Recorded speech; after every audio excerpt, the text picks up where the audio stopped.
오늘 우리에게 주시는 하나님의 말씀, 신명기 7장의 말씀입니다.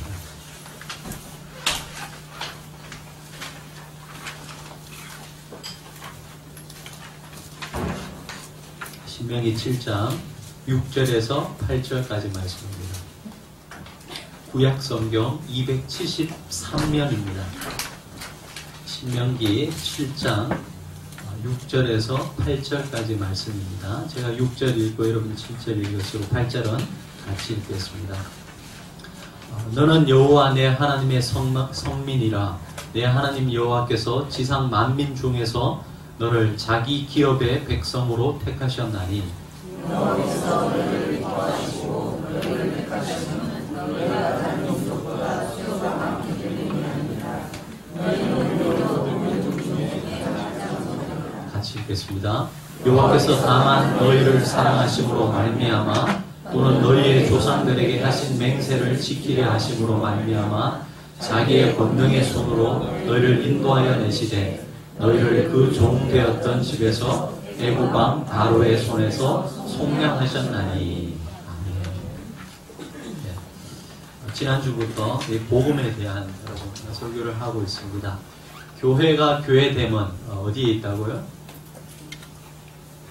복음에 있다고 말씀을 드렸습니다. 교회가 세상의 다른 기관과 가장 근본적인 차이라고 하면 바로 이 복음을 가졌다라는 것에 있다고 말씀을 드렸습니다.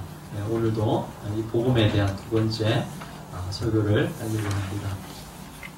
여러분, 이 시대만큼 청년들이 선택받는 것에 대한 그런 갈망이 높았던 때가 있었겠나라는 생각을 해봅니다. 무슨 말이냐 하면 요즘 청년들은 선택받는 것에 그 혜택을 누리기가 굉장히 힘든 시대죠. 취업과 관련해서 선택받는 그런 청년들이 정말 소수에 지나지 않습니다. 그래서 예전에는 그것을 개인의 책임으로 많이 이야기할 수 있었죠. 갈 일자리가 많은데도 불구하고 자기가 게을러서 성실하지 못해서 가지 못하는 그 책임은 개인에게 있었다라고 말을 할 수 있습니다만 요즘은 물론 그런 개인적인 책임이 없지 않아 있지만 그럼에도 불구하고 이 사회가 전반적으로 가진 어떤 구조적인 어려움들이 더 크다고 할 수 있을 것입니다. 이 설교를 준비하면서 인터넷에 한번 찾아봤습니다. 공무원 시험, 요즘 청년들이 공무원 지원을 많이 하는데 공무원 시험에 올해, 작년 입시 경쟁률이 몇 대 몇이었을 것 같습니까? 9급 공무원, 여러분 제일 말단인 9급 공무원의 행정직 그 입시 경쟁이 몇 대 몇이었던 것 같습니까? 한번 추측해 보세요. 한 얼마 정도 될 것 같습니까? 제가 찾아봤더니요, 2018년에 9급 공무원 행정직 경쟁률이요 77대 1이었습니다. 우리 장로님, 권사님들 학교 다니실 때 한 반에 한 70명 되셨죠? 1등 하셨습니까?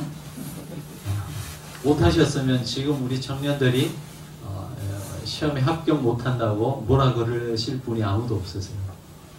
2017년에는 몇 대 몇인지 아세요? 100대 1이었습니다. 2016년에는요 128대 1이었습니다. 여러분의 자녀들, 여러분의 청년들이 지금 이런 시대 속에서 살아갑니다. 128명 중에 1등 해야지 겨우 공무원 중에 가장 말단인 9급 공무원을 들어가서 할 수 있는 거예요. 그럼 대기업 경쟁률은 얼마나 될까요? 정확한 통계는 안 나와 있는데요. 삼성이나 현대, LG, SK 이런 데는요 보통 200대 1이 넘는 거예요. 거의 살인적이다라고 할 수 있는 그런 사회 속에서 살아가고 있습니다. 자, 이런 시대 속에서 한 청년이 어떤 회사에 의해서 선택을 받았다라고 한번 생각해 보시기 바랍니다. 아마도 굉장히 영광스러울 겁니다.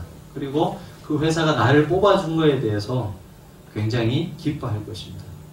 어떤 사람도요, 뭐 당연히 될 사람이 되었지, 자기 자신을 생각하면서 그냥 무덤덤하게 받아들이는 그런 사람들은 없을 것입니다. 근데 여러분, 그 회사가 왜 그 사람들을 뽑을까요? 너무 당연한 질문이어서 대답을 안 하십니까?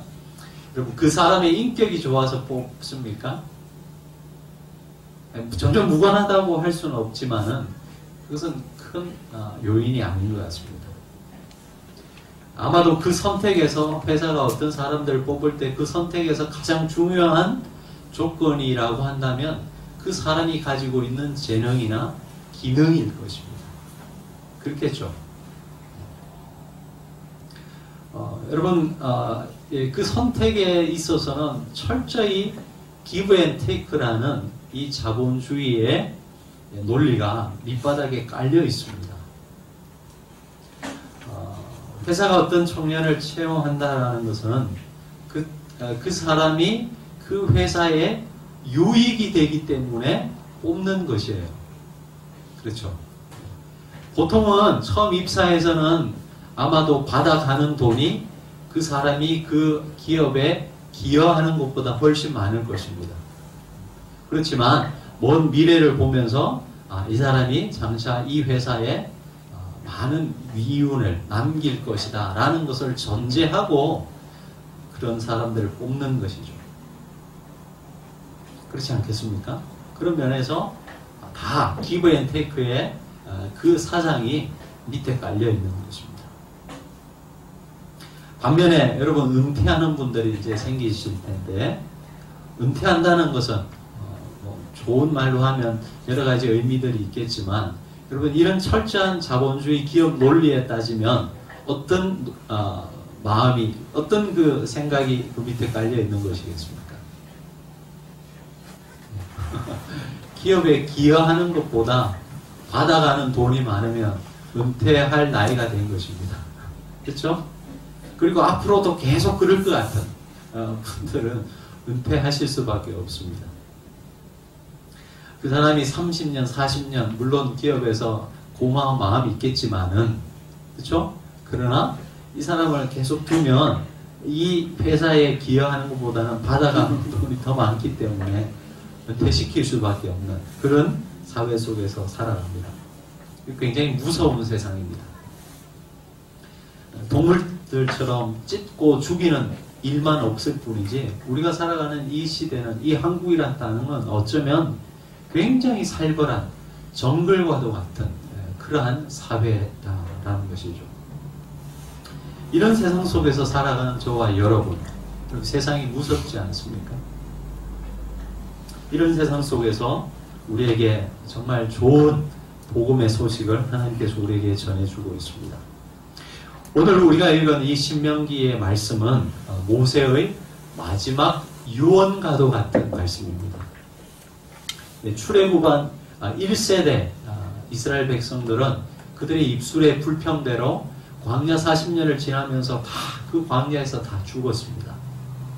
이제 이 광야 생활을 하는 가운데 태어난 2세대들이 가나안 땅에 들어가기 전 바로 요단강을 앞에 두고 모세가 그 2세대들을 향하여서 설교하는 그 설교의 말씀이 바로 이 신명기의 말씀입니다.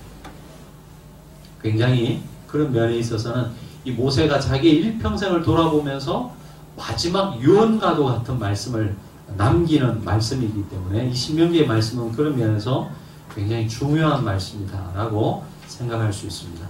오늘 본문에서 모세는 남은 그 2세대들에게 뭐라고 말씀하고 있습니까?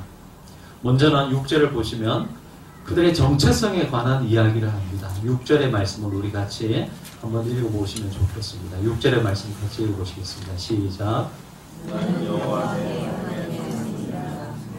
우리 하나님 여호와께서 지상 만민 중에서 너를 자기 기업의 백성으로 택하셨느니라. 자, 보시면 너는 여호와 내 하나님의 성민이라, 거룩한 백성이라는 것이죠.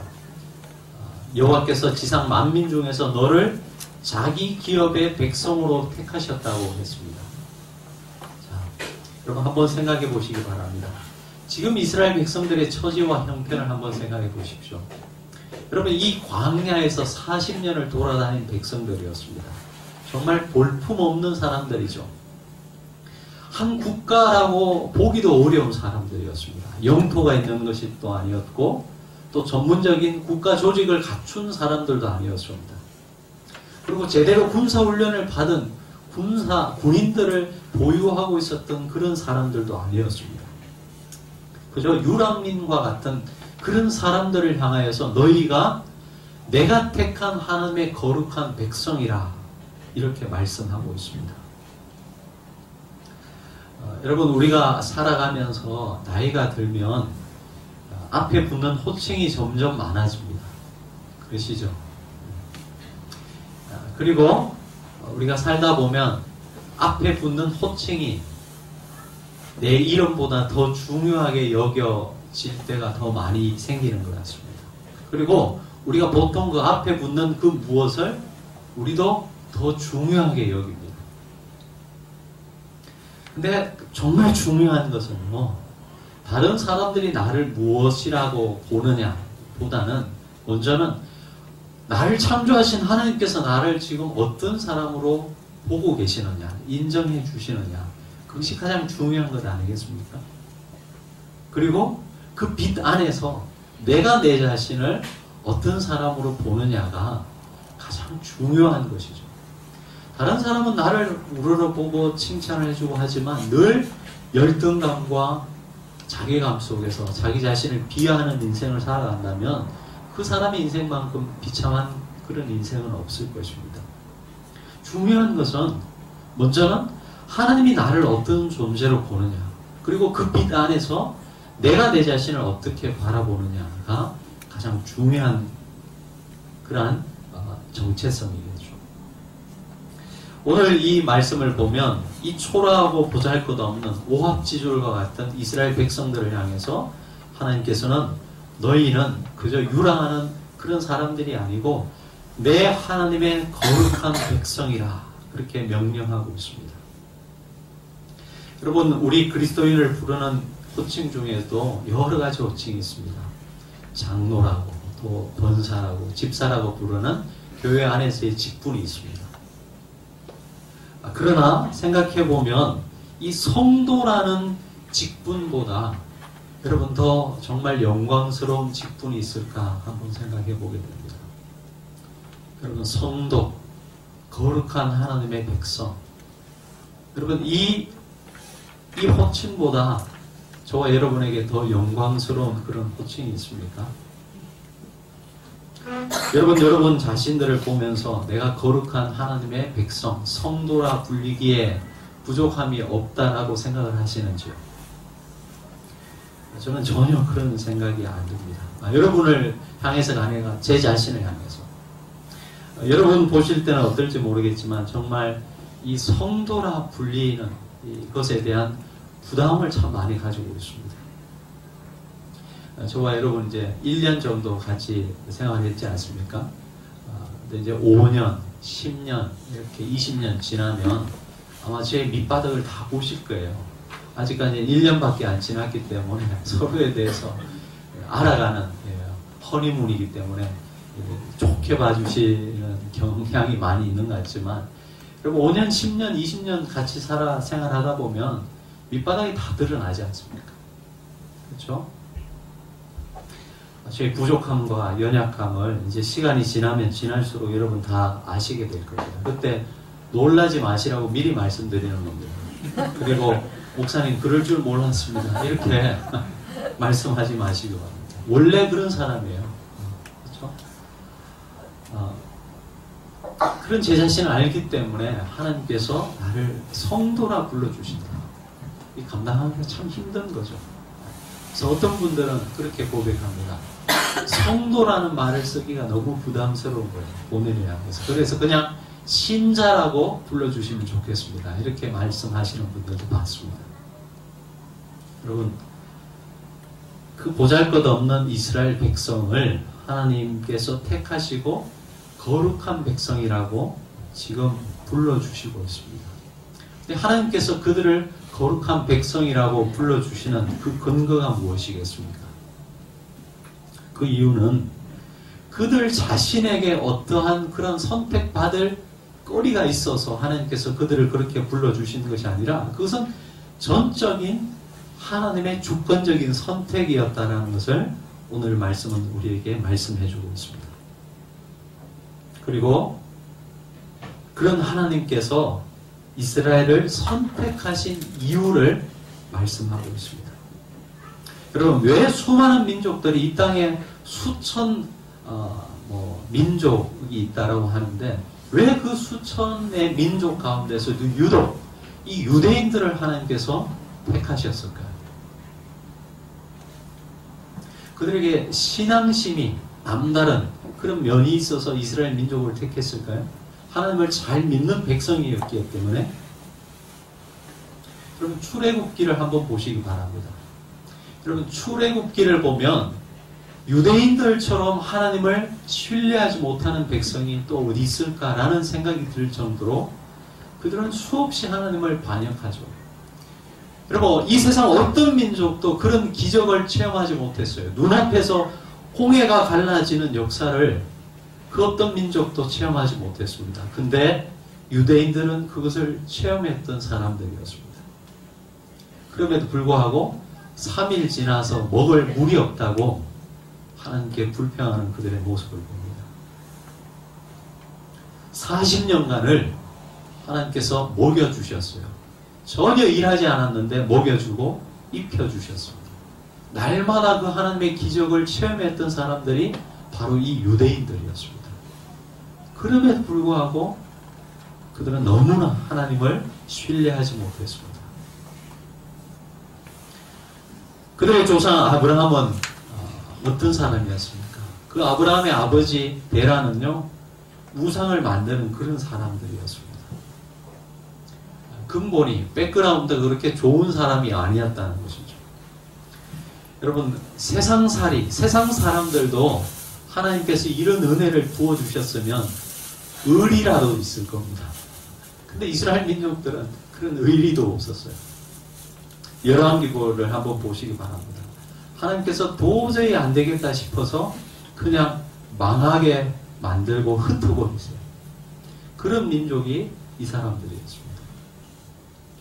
그러면 이스라엘 민족이 다른 민족보다 찬란한 문명을 가지고 있었습니까? 그렇지 않습니다. 애굽은 당대에 이 라일강을 그 중심으로 해서 이집트 문명의 찬란한 그런 문명을 꽃피웠던 사람들이었습니다. 그리고 티그리스 유프라테스를 또 중심으로 페르시아와 바벨론 제국이 또 있었습니다. 굉장히 찬란한 문명을 가진 민족이었습니다. 그뿐입니까? 여러분, 그리스, 로마 얼마나 화려한 이 인류 역사 속에서 화려한 문명을 꽃피웠습니까? 근데 하나님께서 그 민족을 택하시지도 않으셨습니다. 아니면 유대인들이 다른 민족보다 인구가 많았습니까? 그렇지도 않죠. 처음 이 이스라엘 민족을 택하셨을 때 그 아브라함의 입장을 한번 생각해 보십시오. 일개 부족도 아니고 그냥 한 가족이었어요. 한 사람이었어요. 당시에 이 농경과 목축 산업이 발달된 이 유대 땅에서 인구수는 굉장히 중요한 거겠죠. 가진 그 사람의 숫자만큼 노동력이 확보되는 그런 사회였기 때문에 얼마나 많은 백성을 가졌느냐고 하는 것은 한 나라의 국력을 척도하는 그런 어떤 기준점이 되었던 것이죠. 근데 그들이 인구수가 많아서 하나님께서 그들을 택하신 것도 아니라고 오늘 말씀은 우리에게 말씀해주고 있습니다. 그럼 도대체 뭘 보고 하나님께서 이스라엘 백성들을 택하셨겠습니까? 정답은요, 이유가 없다는 것이 정답입니다.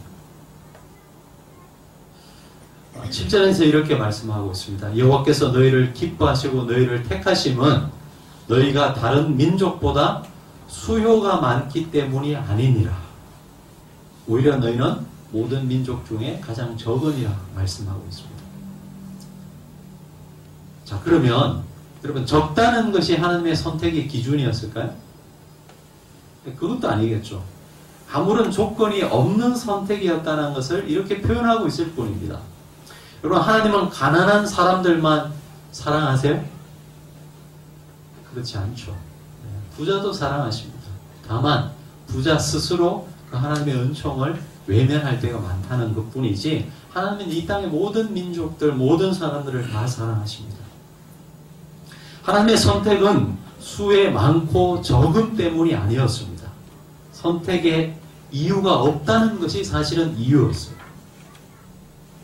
그 선택의 이유가 우리 자신에게 있는 그 어떠한 조건이었다면 그 선택은 가변적이겠죠.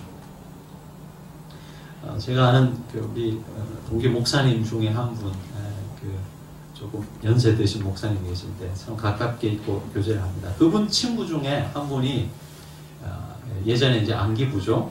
국정원에서 이제 일평생 있다가 최근에 은퇴를 하신 분이 있다고 합니다. 근데 이제 만나서 가끔 교제를 하는데 굉장히 힘들어 한다고 그래요. 그래서 왜 힘들어 하냐고 물어봤더니 국정원 직원으로 있을 때는 어디를 가든지 갑이었다고 합니다. 그 세계는 그렇다 그러더라고요. 어디를 가든지 갑이었다고 합니다. 근데 그러다가 은퇴를 딱 하니까 자기를 대하던 사람들의 모습이 너무나 달라지더라고요. 그 전에 국정원 직원으로 있을 때는 뭐 어떤 일만 있으면 친구들이 전화 와가지고 좀 해결해 달라고 그러면서 굽신굽신 하면서 연락을 하던 친구들이 딱 연락을 끊더랍니다. 그리고 어디를 가든지 환영받던 사람인데 이제는 그런 환영을 어디서도 받기가 힘들다는 것입니다. 그 변화된 환경을 적응하기가 너무 힘들다는 그런 고백을 하는 것을 들었습니다. 여러분, 그가 현직에 있을 때 사람들이 그에게 굽신굽신했다면 그것이 그 사람 자체 때문이었습니까? 그 사람의 인격 때문이었습니까? 그렇지 않죠. 그 사람이 가지고 있는 사회적 지위, 타이틀 때문에 사람들이 그 앞에서 굽신굽신했던 것이죠. 그렇기 때문에 사실 그분이 그 자리에 있을 때 사람들이 자기를 향해서 그렇게 굽신굽신 하고 있을 때 그것을 기분 좋게 생각했다면 그것은 큰 오산이라는 거예요. 왜냐하면 그것은 그 사람 자체가 좋아서라기보다는 그 사람이 가지고 있는 사회적 지위 때문에 그랬다고 하는 것이 때문에 그렇습니다. 내가 어떤 직급에 있는 사람에게 존경하는 것이 아니라 나를 한 사람으로서 한 인격으로서 존중해 주는 사람이 내가 그 타이틀을 벗어도 계속 관계가 유지될 수 있는 관계겠죠. 그래서 우리 사회에 이런 분들이 있습니다. 어디 가면 내가 누군데 하면서 대접받으려고 하는 사람들이 있습니다. 뭐 요즘 갑질 논란이 많이 있지 않습니까? 내가 누군데. 근데 사실은요, 그렇게 말하는 그 사람은 자기 자신을 은밀히 말하면 싸구려 취급하는 거예요. 왜 그렇습니까? 내가 누군데? 라고 할 때 그 내가 누구입니까? 진정한 나를 말하는 것이 아니죠. 그 사람이 말하는 내가 누군데? 라고 하는 그 나라는 존재는 앞에 붙는 타이틀을 말하는 것이죠. 그 직급에 맞는 대우를 나한테 해달라는 거 아니에요? 그러나 그 직급이 그 사람은 아니지 않습니까? 그것도 언젠가는 벗어버려야 되는 것인데 한 사람이 그 사람 인격 자체를 보는 것이 아니라 그 사람이 가지고 있는 어떤 사회적 지위 때문에 나를 대우해 달라고 하는 것은 이거 버리면 나를 그냥 이전에 아무것도 아닌 사람 취급해도 상관없다라는 전제를 깔고 하는 말이니까 그렇다는 것입니다. 하나님께서 우리를 선택하신 이유가 우리 자신이 가진 그 무엇 때문이라고 한다면 나중에 하나님도 우리를 그렇게 취급하실 거 아니냐 하는 것이죠. 그런데 하나님께서 우리를 선택하신 이유는 우리가 가진 그 무엇 때문이 아니라는 것을 말씀하고 있습니다. 우리 8절의 말씀을 한번 같이 읽어보시겠습니다. 왜 하나님께서 우리를 선택하셨는지 그 이유에 대해서 8절에 말씀하고 있습니다. 같이 읽어보시겠습니다. 시작.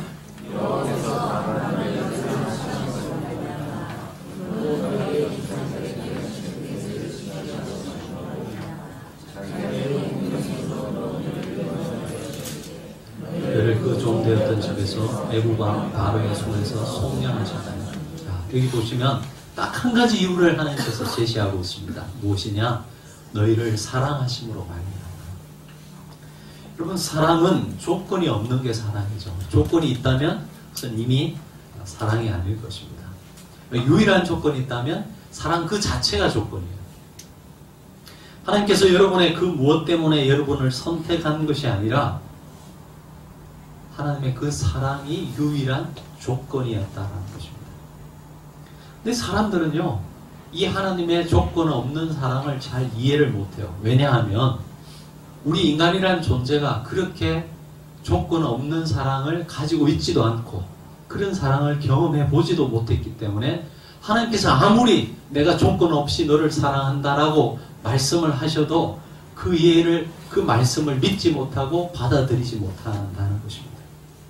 어쩌면 인간의 역사는 끊임없이 우리 자신에게서 그 어떠한 조건을 찾으려고 했던 역사가 아닐까 생각해 봅니다.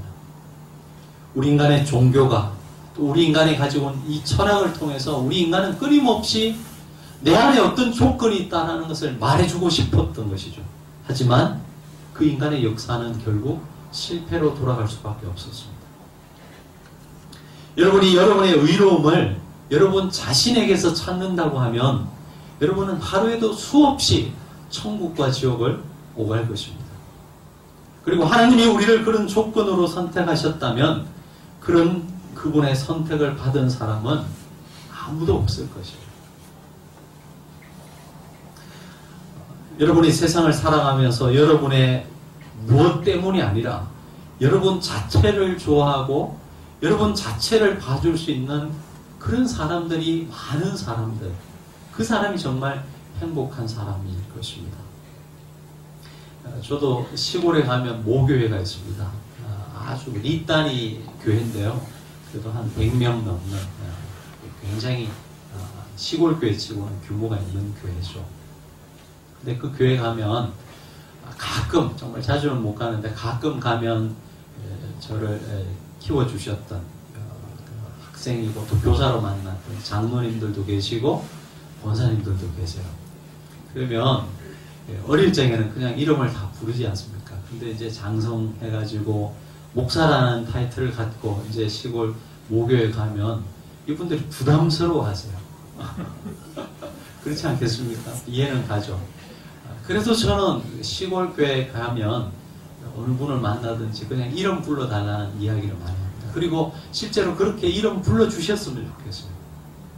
여러분, 이 세상에 수많은 교회들이 있지만 한 교회 정도는 그냥 목사 누구누구라고 부르지 않고 이름 불러줄 수 있는 그런 교회가 있다는 것이 행복한 것 아니겠습니까? 여러분,